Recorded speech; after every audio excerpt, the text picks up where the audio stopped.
예수님이 부활 승천하시고 오순절날 사도들에게 성령이 강림하심으로 본격적인 복음 전파의 여정이 기록된 이후 초대 교회들에 쓰여진 신약 서신서는 당연히 그 받는 대상자가 교회 성도들입니다. 여기서 성도들이란 거듭난 이후 성령의 인도함을 받으며 하나님 뜻대로 좁은 길을 걸어가는 진짜 그리스도인을 의미합니다. 그래서 성경에서 육에 속한 자와 영에 속한 자, 옛사람과 새사람처럼 반대되는 두 부류를 명확히 구분해 놓고 기록되어진 말씀들의 경우 단순히 불신자와 신자, 거듭나지 않은 자와 거듭난 자로 구분짓는 게 아니라 거듭나지 않았다면 더 말할 것도 없고 거듭난 체험이 있더라도 그 이후 하나님 뜻대로 나아가지 않는 이들과 거듭난 후 하나님 뜻대로 나아가는 이들로 구분해야 합니다. 이렇게 되어야만 구원에 대한 하나님의 뜻과 섭리가 어떻게 우리에게 보다 깊고 세밀하게 적용되어질 수 있는지를 이해하게 됩니다. 그렇지 않으면 믿음과 행함이 어떻게 뗄래야 뗄 수 없는 유기적 관계로 우리 삶 가운데 적용되어지는지를 이해하지 못합니다.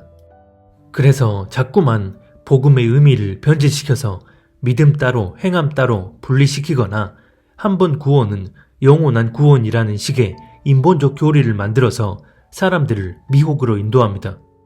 그래서 우리가 사는 이 현실에서 십자가 복음을 대할 때는 항상 그 시제를 진행형으로서 지금 현재의 삶을 살아가는 과정 안에 그대로 투영시켜야 합니다. 그렇게 될 때 우리가 나태해지거나 느슨해지지 않고 날마다 겸비함으로 스스로를 돌아봄으로써 우리 자신의 영적 상태를 자각하며 하나님 뜻대로 나아갈 수 있게 됩니다. 그런데 성경에서 십자가 복음의 원리가 과거, 현재, 미래를 아우르는 초월적 섭리로 기록되어 있는 이유는 어디까지나 전능하신 하나님의 관점에 기반되어 있기 때문입니다. 다시 말해 하나님은 시간의 주관자 되시는 분이기 때문에 그런 하나님의 관점에선 이 구원의 복음이 모든 시제를 포괄하는 초월적 섭리가 되는 것입니다.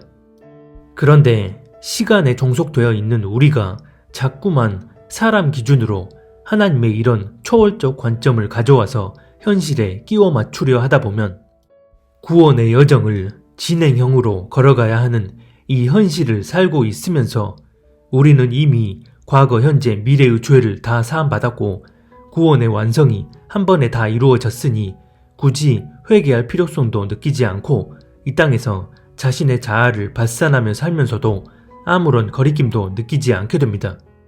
물론 이런 구원 교리를 주장하는 이들 가운데도 말로는 그래도 회개는 해야 하고 죄를 가볍게 여겨선 안 된다는 등 나름 정결함의 기조를 유지하려는 듯한 논리를 펴기도 하지만 애초에 그 내면의 기반 자체가 모래로 되어 있는 상태라면 잘못된 기반 위에 아무리 견고한 자재로 집을 짓는다 한들 바람이 불거나 폭풍우가 일어나면 여지없이 허물어지게 됩니다. 그래서 시간에 종속된 이 현실에서 우리가 복음을 대하는 관점과 기준은 철저히 현실에서의 진행형으로 적용하고 받아들여야 합니다. 성경에서 모든 시제를 포괄하는 하나님의 기준과 관점에 대해 가장 잘 드러내고 있는 구절은 요한복음 3장 18절입니다. 그를 믿는 자는 심판을 받지 아니하는 것이요 믿지 아니하는 자는 하나님의 독생자의 이름을 믿지 아니하므로 벌써 심판을 받은 것이니라. 요한복음 3장 18절. 이 말씀을 표면적으로 이해하려고 하면 한번 믿고 거듭난 사람은 앞으로 임할 심판에서 이미 다 면제된 상태이고 반대로 지금 믿지 않는 자는 심판이 확정됐다로 이해할 수 있습니다. 이렇게 되면 나타나는 가장 큰 폐해는 지금 믿는 자들은 절대 구원을 잃지 않고 반대로 지금 복음을 받아들이지 않는 이들은 절대 돌이킬 수 없고 지옥 심판 확정이라는 논리가 형성될 수 있습니다. 그래서 한번 복음을 전해봤더니 받아들이지 않는 이들을 잘못 판단하고 정죄하게 됩니다. 또 자기 자신에 대해서는 현재의 삶 가운데 계속해서 힘써야 할 영적인 각성과 자정의 필요성을 무실하게 만들어버립니다. 하지만 이 말씀은 과거, 현재, 미래를 한눈에 다 보실 수 있는 하나님의 기준과 관점에 의한 말씀입니다. 그래서 이 말씀은 사람 기준에서 표면적으로 이해되는 관점이 아니라 하나님께서 어떻게 구원에 관한 섭리를 행하려 하시는지를 보다 깊고 세밀한 관점으로 이해해야 합니다. 그렇게 될 때 비로소 시간에 종속된 삶을 사는 이 현실에서 구원의 여정이 진행 중이라는 사실을 인식하고 우리 자신을 날마다 겸비하게 돌아볼 수 있게 됩니다. 이에 대해 빌립보서 3장은 이렇게 말씀합니다. 내가 이것을 이미 얻은 것도 아니요 또 이미 목표점에 이른 것도 아닙니다. 그리스도 예수께서 나를 사로잡으셨으므로 나는 그것을 붙들려고 쫓아가고 있습니다. 빌립보서 3장 12절. 이 말씀을 통해서도 알 수 있듯이 구원이란 한 번 받은 과거의 일로 끝난 게 아니고 또 미래의 일이 미리 완성된 것도 아닌 바로 지금 그 길을 계속해서 걸어가야지만 그 종착점에 이르게 된다는 것입니다. 이렇게 될 때에 자기 자신의 상태를 객관적으로 직시하며 하나님의 뜻대로 나아갈 수 있게 되고 다른 사람을 향해서는 긍휼과 사랑의 마음으로 하나님의 뜻을 전하며 나아갈 수 있게 됩니다.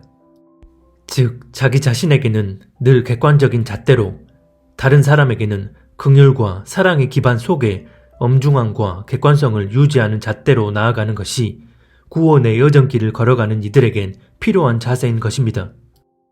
허나 그렇지 않으면 자기 자신과 타인 모두에게 지나친 관용과 자비만을 잣대 삼게 되거나 아니면 자신에겐 지나친 관용과 자비만을 내세우면서 반대로 타인에게는 사랑과 긍휼이 배제된 엄중함만을 잣대로 내세울 수 있습니다.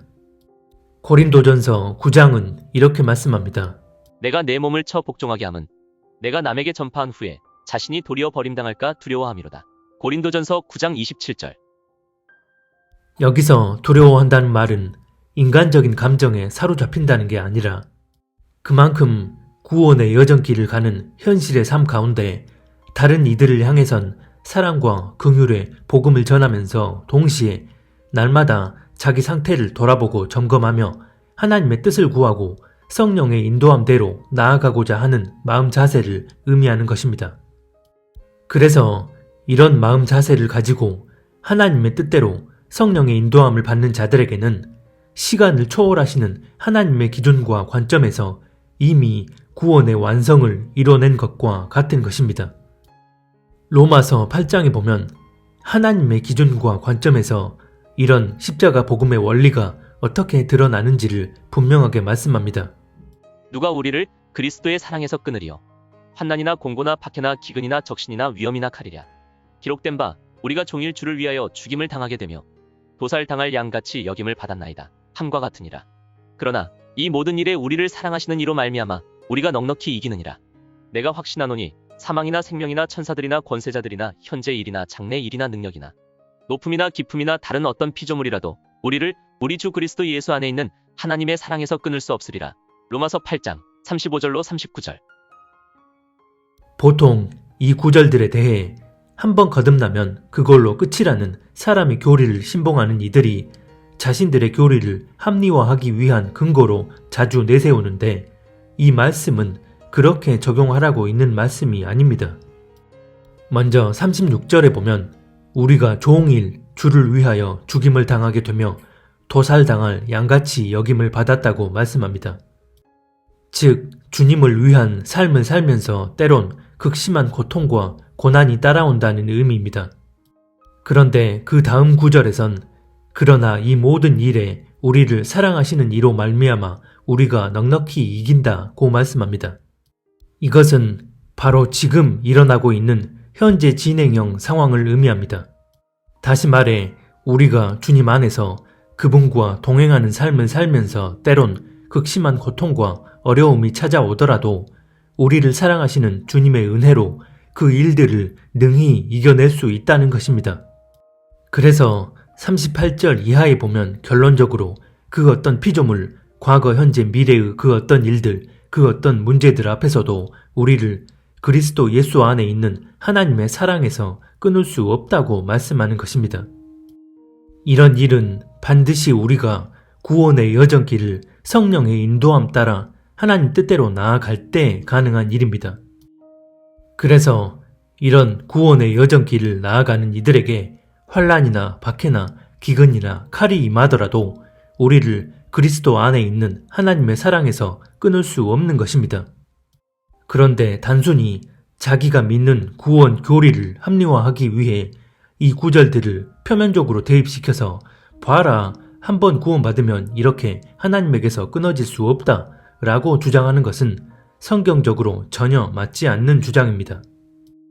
골로새서 1장 22절 이하에 보면 이런 말씀이 나옵니다. 이제는 그의 육체의 죽음으로 말미암아 화목하게 하사 너희를 거룩하고 흠없고 책망할 것이 없는 자로 그 앞에 세우고자 하셨으니 만일 너희가 믿음에 거하고 터 위에 굳게 서서 너희 들은 바 복음의 소망에서 흔들리지 아니하면 그리하리라. 골로새서 1장 22, 23절.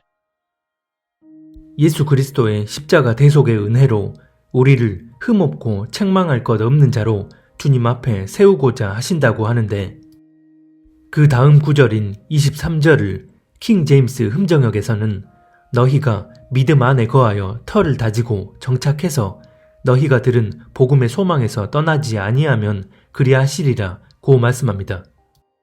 즉 우리가 현재의 삶 가운데 믿음 안에 거하여 터를 다지고 정착한 후 그 믿음의 울타리 밖으로 벗어나지 않으면 우리가 흠없고 책망할 것 없는 자로 훗날 그분 앞에 서게 된다는 것입니다.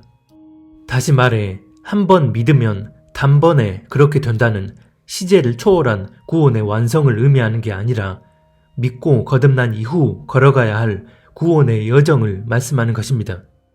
여기서 책망할 것 없는 흠없는 자란 우리의 영과 혼과 육을 거룩히 지켜냄으로써 하나님 앞에 합당한 상태를 의미합니다.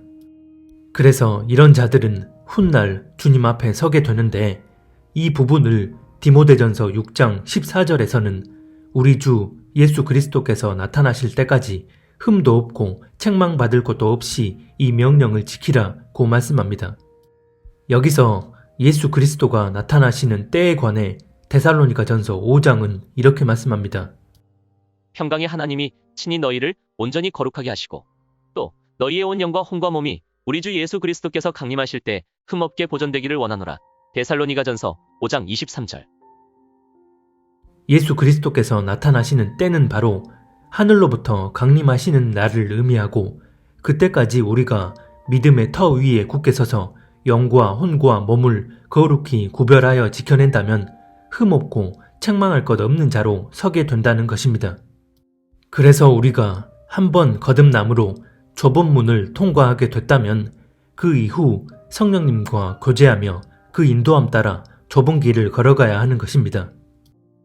이 외에도 고린도전서 15장 31절에 보면 사도 바울은 자기 자신에 대해 나는 날마다 죽노라고 말하고, 빌립보서 2장 12절에서는 항상 복종하여 두렵고 떨림으로 너희 구원을 이루라고 말씀합니다.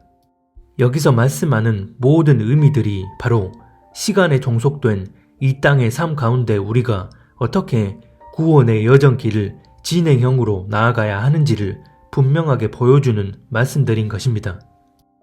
그래서 초반에 말씀드린 것처럼 육에 속한 자와 영에 속한 자, 옛사람과 새사람을 구분짓는 구절들을 적용시킬 때는 단순히 불신자와 신자, 거듭나지 않은 자와 거듭난 자가 아닌 성령의 인도함을 받지 않고 그 뜻대로 나아가지 않는 자와 성령의 인도함을 받으면서 그 뜻대로 나아가는 자로 구분지어서 우리 자신에게 엄중하고 객관적인 의미로 적용할 수 있어야 합니다. 대표적으로 육에 속한 자, 옛사람의 속성을 따르는 자, 성령의 인도함이 아닌 자아적 욕구를 따라 사는 자에 대해 에베소서 2장 2절은 이렇게 말씀합니다. 그때 너희는 그 가운데서 행하여 이 세상 풍조를 따르고 공중의 권세 잡은 자를 따랐으니 곧 지금 불순종의 아들들 가운데서 역사하는 영이라. 전에는 우리도 다 그 가운데서 우리 육체의 욕심을 따라 지내며 육체와 마음에 원하는 것을 하여 다른 이들과 같이 본질상 진노의 자녀였더니. 에베소서 2장 2, 3절. 여기서 보면 너희도 예전에 거듭나지 못하고 성령의 인도함 따라 나아가지 않을 때는 이 세상 풍조를 따르고 공중 권세 잡은 자를 따르면서 육체와 마음에 원하는 대로 행하는 세상에 속한 자녀였다고 말씀합니다. 여기서 공중 권세 잡은 자는 바로 사탄인데 하나님 뜻대로 행하지 않는 모든 불순종하는 자들에게 역사하는 영이라고 말씀합니다. 그런데 이 부분에 대해 에베소서 5장 6절 이하에 보면 아주 의미심장한 말씀을 합니다. 누구든지 헛된 말로 너희를 속이지 못하게 하라. 이로 말미암아 하나님의 진노가 불순종의 아들들에게 임하나니 그러므로 그들과 함께하는 자가 되지 말라. 너희가 전에는 어둠이더니 이제는 주 안에서 빛이라. 빛의 자녀들처럼 행하라. 에베소서 5장 6절로 8절.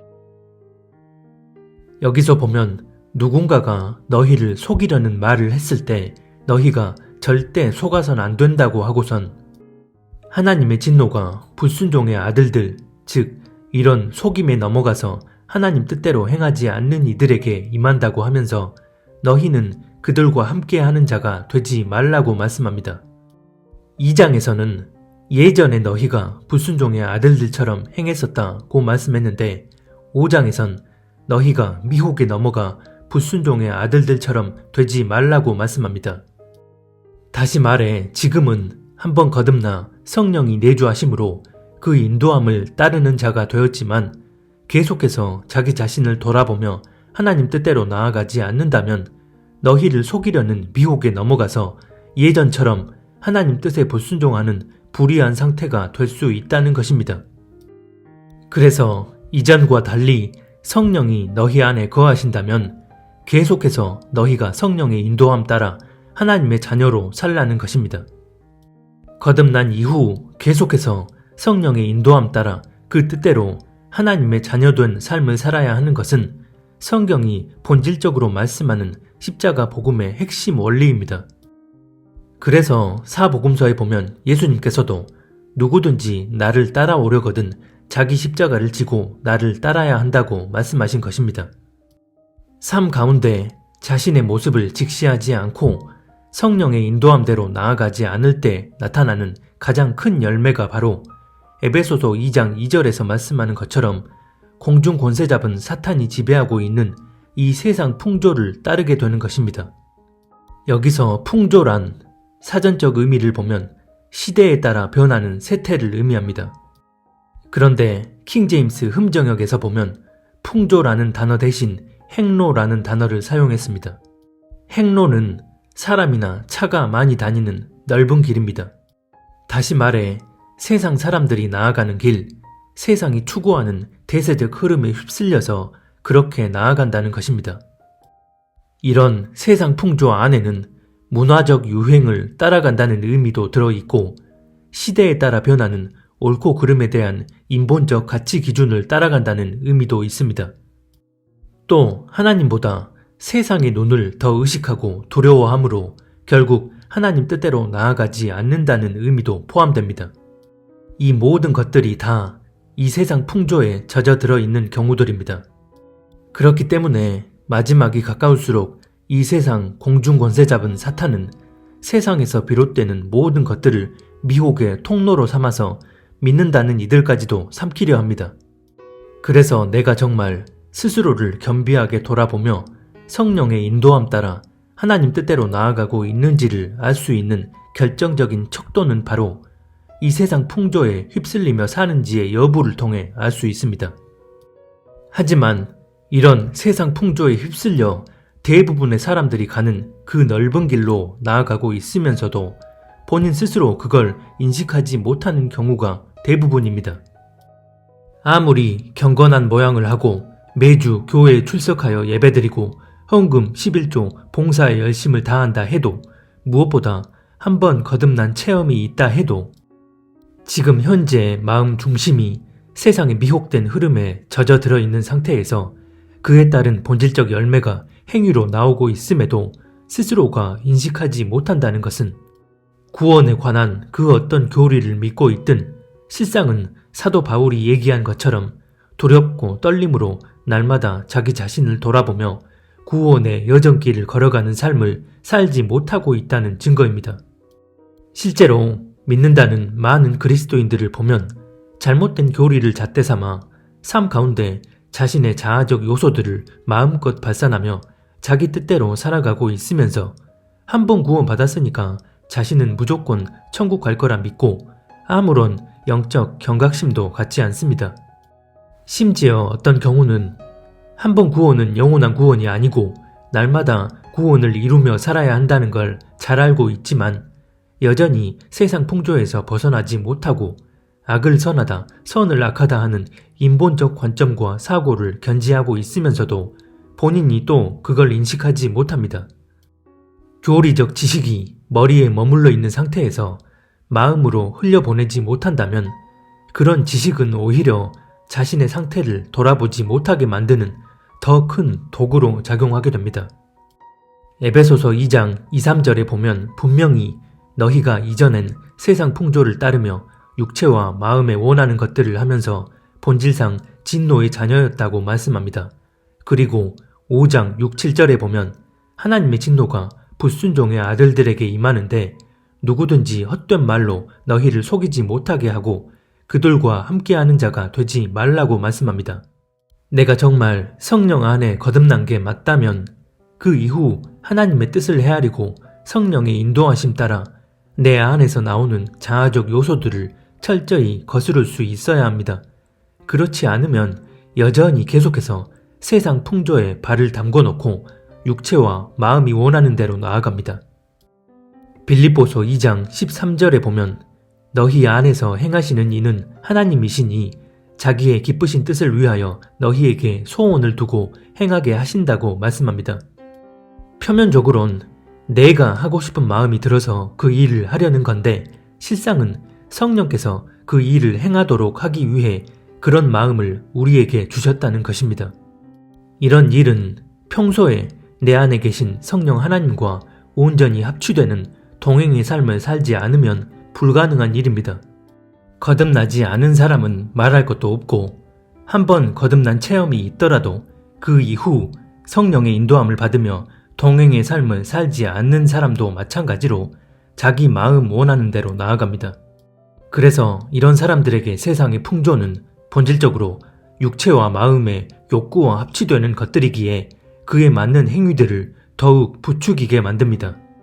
그래서 세상 사람들과 다를 바 없이 아주 대놓고 타락한 문화들도 여과 없이 다 받아들여서 씹고 뜯고 맛보고 즐기면서도 이건 그냥 문화일 뿐인데 뭐 라고 스스로의 행위를 합리화합니다. 더 나아가 자기 마음에 원하는 바대로 어떤 일을 행하기를 소망하고 꿈꾸며 그런 직업을 갖기 위해 인간적인 열심을 다합니다. 이 모든 일들은 하나님의 기쁘신 뜻과 상관없이 세상 풍조에 녹아들어서 그렇게 나아가는 경우입니다. 그리고 무엇보다 세상이 옳다 하는 인본적 가치와 사상들이 하나님의 뜻에 맞는지 아닌지를 겸비한 마음으로 분별하려는 생각은 하지 않고 오히려 그런 세상의 가치와 사상에 세뇌된 상태에서 그런 미혹된 것들 안에 성경 구절을 끼워 넣는 등 하나님의 이름을 더욱 욕되게 하는 망령된 행태를 보입니다. 이것이 마지막 때 하나님이 세상을 심판하실 때 그 심판 안에 믿는다는 이들이 포함될 수밖에 없는 결정적인 이유입니다. 그래서 지금 전 세계적으로 주입시키고 있는 악한 주사 문제는 사람의 영혼 육을 멸망시키는 가장 심각한 문제임에도 불의한 중심으로 눈과 귀가 가려져 버린 이들은 신앙과 상관없는 세상 문제로 인식하며 멸망의 덫에 다 함께 걸려들고 있는 것입니다. 성령 안에서 겸비한 마음으로 진실이 무엇인지를 분별해 보려는 일말의 마음조차 갖지 않고 그저 세상의 악한 권력 집단과 주류 언론, 미디어의 말만 절대적으로 믿고 따라가면서 세상 사람들의 눈을 의식해서 또 내가 세상에서 노려오던 것들을 계속해서 누리기 위해 악하고 더러운 물질을 아무렇지 않게 몸 안에 주입하며 육신뿐만 아니라 영혼까지 그렇게 사탄에게 내어주려 합니다. 요한계시록 13장 17절에 보면 짐승 마크를 받은 사람 외에는 아무도 매매하지 못하게 한다고 말씀합니다.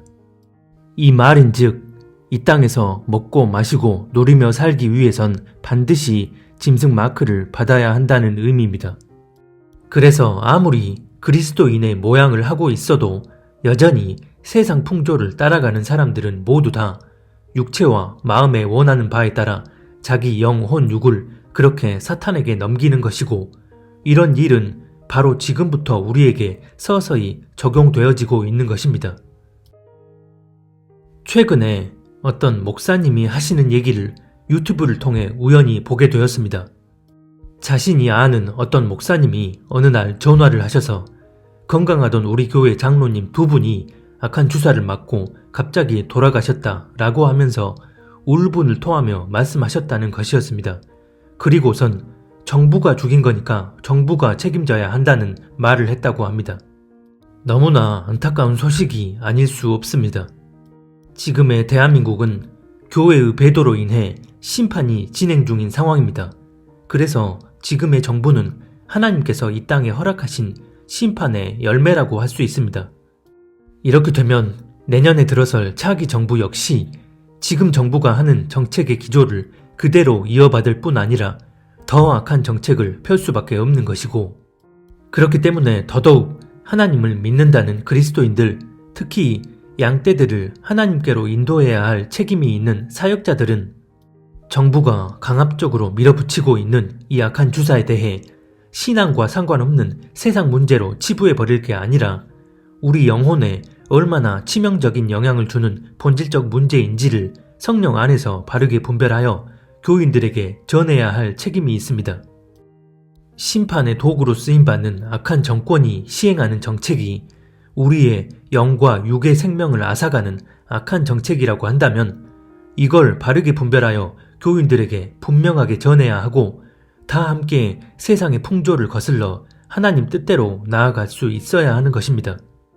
하지만 대부분의 목회자들은 선을 악하다, 악을 선하다 하는 미혹을 전하거나 아니면 악에 대해 침묵하고 외면함으로써 무지한 교인들이 분별하지 못해 그런 세상 흐름에 동조하고 따라감으로써 생명을 잃는 지경에 이르도록 방관해버립니다. 그런 의미에서 장로님 두 분이 돌아가신 저 교회 목사님께서 가장 먼저 해야 할 일은 그 전부터 충분히 전했지만 장로님들이 말을 듣지 않고 악한 주사를 맞아서 그리 된 거라면 모를까. 그게 아니라면 다른 대상에게 책임을 전가하기 이전에 악한 주사의 실체를 바로 알고 왜 영적인 관점에서 절대 맞으면 안 되는지 교인들에게 전하지 못한 것을 통렬히 회개해야 합니다. 그리고 나서 이제부터라도 이 악한 주사의 실체를 교인들에게 바르게 전함으로써 하나님 앞에 영혼 육을 지켜낼 수 있도록 인도해 나가야 합니다. 많은 사람들이 지금의 이 악한 주사 문제에 대해 크게 오해하고 있는 한 가지가 있습니다. 지금의 악한 주사 문제가 단순한 세상 문제가 아니라는 나름의 인식을 하고 있다 하더라도 이것을 마지막 때의 단순 징조로만 인식하고 있다는 것입니다. 마지막 때의 징조에 대해서도 우리가 엄연히 구분해야 할 부분이 있는데 미래에 일어날 일들에 대해 그냥 머리로 이해하고 분별하기만 하면 되는 징조가 있는가 하면 머리로 이해하고 분별하는 차원을 넘어서 지금 우리가 사는 현실 영역 안에 드리워짐으로써 실제 행동으로까지 이어져야 하는 징조가 있습니다. 전자의 경우는 사복음서에서 예수님이 말씀하신 것처럼 이런 일이 일어나는 것을 보니 때가 가까이 이르렀구나 라는 인식을 내면에 새겨두면 되는 징조입니다. 하지만 지금의 악한 주사 문제는 이전 영상에서 빙산의 비유에 대해 말씀드린 것처럼 환란 속에서 본격적으로 풀어질 일이 지금부터 시작되는 것을 의미합니다. 이렇게 되면 우리가 악한 주사는 마지막 때의 징조 중 하나다 라는 인식만 머리에 담아두고 끝내는 게 아니라 지금 사람들이 맞는 악한 주사는 짐승 마크의 서막이니 그 어떤 회유와 협박에도 굴해선 안 되고 목숨을 걸고서라도 맞지 않아야 한다는 인식을 가지고 실제적 행동으로 이어져야 합니다. 그래서 전하는 메신저들은 지금의 이 시대적 상황이 어떻게 우리에게 실제적 영향을 주는지를 성령 안에서 먼저 바르게 분별한 후 맡겨진 이들이 바른 분별과 행동으로 나아갈 수 있도록 제대로 전해야만 하는 것입니다. 이건 전하면 좋고 안 전해도 그만인 문제가 아닙니다. 나에게 맡겨진 다른 사역이 있으니 안 전해도 되고 그런 메시지를 전하는 이들만 전해야 하는 게 아니라는 것입니다. 제발 자기 종교적 기준을 좀 내려놓으시고 지금의 이 시대적 현실이 얼마나 엄중한 상황인지에 대해 겸비한 마음으로 분별하셨으면 합니다. 지금도 교회 안에 수많은 이들이 제대로 된 인도함을 받지 못해 세상의 역겹고 가증한 흐름에 휩쓸려 그대로 사망길로 내달리고 있는데 하나님께서 이들의 피값의 일부를 그 인도자들에게 물으시지 않는다면 그게 더 이상한 거 아닌가요? 사탄이 작정하고 바로 지금부터 모든 인류, 특별히 믿는다는 이들을 속여서 멸망길로 이끌어가고 있는 상황에서 침묵하고 방관해 버리거나 똥인지 된장인지 구분도 못하고 악을 선하다 하는 세상 풍조에 휩쓸려 나아가 버린다면 그 책임은 각자의 몫이지만 맡은 자라면 별도의 책임을 더 중하게 져야 할 것입니다. 마지막 때 은혜 받을 자는 더더욱 하나님의 은혜 안에 거하게 되고 그렇지 못한 자는 그 있는 것마저 빼앗긴 채 하나님의 진노 아래 거하게 됩니다. 그래서 자기 자신을 겸비하게 돌아보며 하나님의 마음과 뜻을 헤아리고 세상의 인도함이 아닌 성령의 인도함을 받는 이들에겐 과거, 현재, 미래 모든 시간을 초월하시는 하나님의 구원의 섭리는 가장 위로가 되는 하나님의 은혜가 됩니다. 이런 사람들에겐 하나님께서 내가 너와 영원히 함께하고 너를 결코 버리지 않는다 라는 사실을 언제나 확증시켜 주십니다. 그래서 사망이나 권세자들이나 현재일이나 장래일이나 능력이나 높음이나 깊음이나 다른 어떤 피조물이라도 우리 주 그리스도 예수 안에 있는 하나님의 사랑에서 끊을 수 없으리라는 로마서 8장 39절 말씀처럼 가장 큰 은혜의 방패막으로 적용되어지는 것입니다. 이에 대해서는 히브리서 6장 17절 이하의 말씀을 통해 분명하게 확증할 수 있습니다. 하나님께서는 그 약속을 상속받는 사람들에게 하나님의 뜻이 불변함을 더욱 밝게 나타내 보이시려고 맹세로서 보증해 주셨습니다. 이는 앞에 놓인 소망을 붙잡으려고 세상에서 피신한 사람들인 우리가 이 두 가지 변할 수 없는 사실, 곧 하나님의 약속과 맹세를 의지하여 큰 위로를 받게 하려는 것입니다. 하나님께서 약속하시고 맹세하실 때 거짓말을 하실 수 없습니다. 히브리서 6장 17, 18절. 우리 모두가 하나님의 이런 변치 않는 구원의 은혜 안에 들어가 주님 오심이 임박한 이 마지막 때 모든 세상 풍조와 거짓된 흐름을 거스르고 죄도 없고 눈물도 없고 고통도 없는 그곳에서 주님과 영원히 함께할 수 있는 복된 신부들이 되었으면 좋겠습니다.